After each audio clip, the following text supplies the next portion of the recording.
一陣先啊！啊？未收到你哋嘅外出許可喎。申請咗啦，同山本老師講咗噶啦。不過山本老師到而家為止都冇通知過我，所以你哋係唔可以出去嘅。唔係啊嘛？呢啲係引上學校嘅規矩嚟嘅。你哋本忍者之友最後嗰頁寫得好清楚啦。呢個小松田啊，真係一啲都唔識得轉彎噶。我哋出去啊！要直接啫！唔得啊！我完全冇收過你哋3個嘅外出許可喎。咁即係話土長老師仲未通知小松田哥哥啦。佢就嚟正式通知你噶啦，俾我哋出去啦。唔得啊！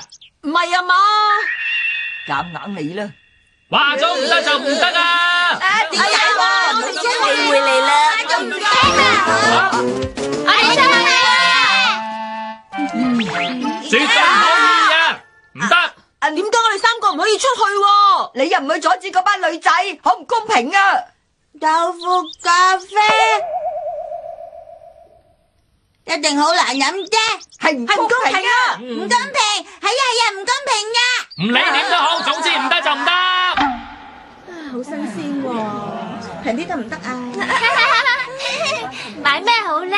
一陣先至買啦。我已經問咗飯堂靚姑，市集呢度邊間肉丸鋪頭又平又夠水準噶啦。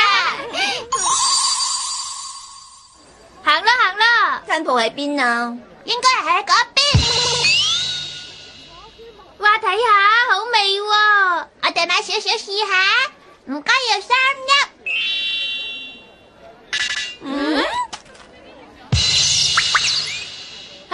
你咪係獨孤忍術教室嘅山鬼？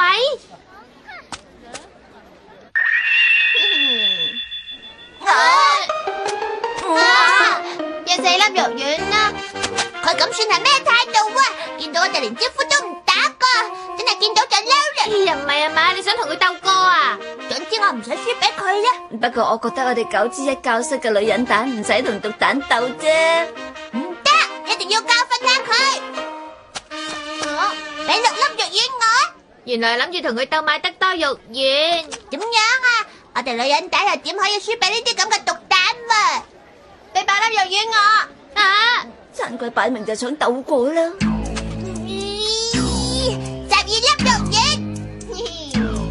，15粒肉丸啦，30粒肉丸，40粒肉丸，我要100粒肉丸！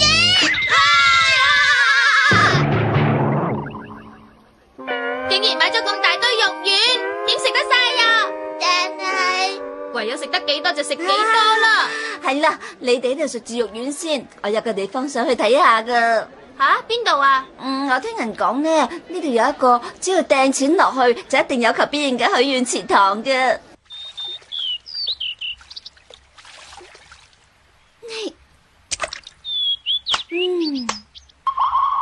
希望我盡快去識到個有型嘅男仔。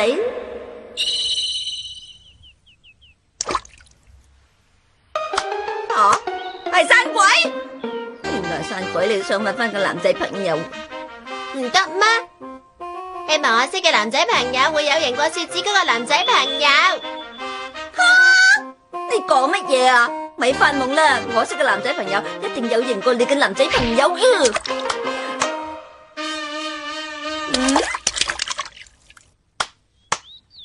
我識嘅男仔朋友一定要比雪子識嘅男仔朋友有型100倍啊！咁算點啊？求你保佑我，千祈唔好輸俾佢啊！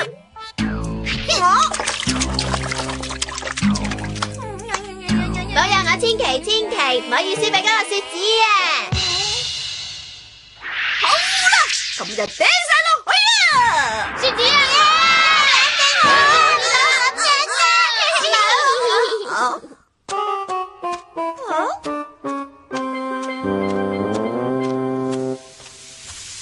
佢真係有心同我哋作對噶喎。咪係咯。好啦，我哋唔好理嗰個散鬼，開開心心買嘢啦。都好啊。係呢間綢緞鋪賣嘅布匹匹都係咁新款咁靚噶。哇，好靚啊！咁樣我就買呢匹布啦。鬼你，唔該，我要就係呢一匹布。哎呀，明明係有字揀先噶噃，唔該你放翻低用。總之呢匹布我買咗啦。三鬼，你好奸謀啊！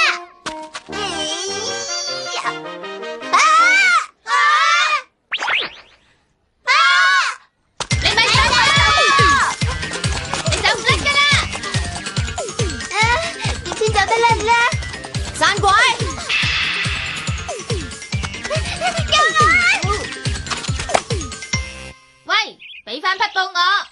唔俾。嗰匹布啊，明明有字揀得上手先嘅，但係你一個唔覺搶走咗喎。山鬼佢係我哋嘅同伴，唔理係咩理由，我哋都會好好咁保護佢。4對3啊！淨係睇人數就知我哋贏梗啦。你哋呢班獨蛋好巴閉咩？嘿嘿嘿！小姐，快走啊！而家變咗4對7啦。淨係睇人數啊，就知我哋贏梗啦。我睇未必啦。點解咁講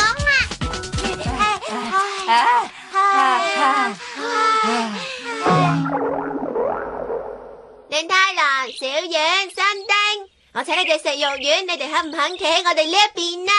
肯啊！冇問題，我哋點都會企喺你嗰邊噶。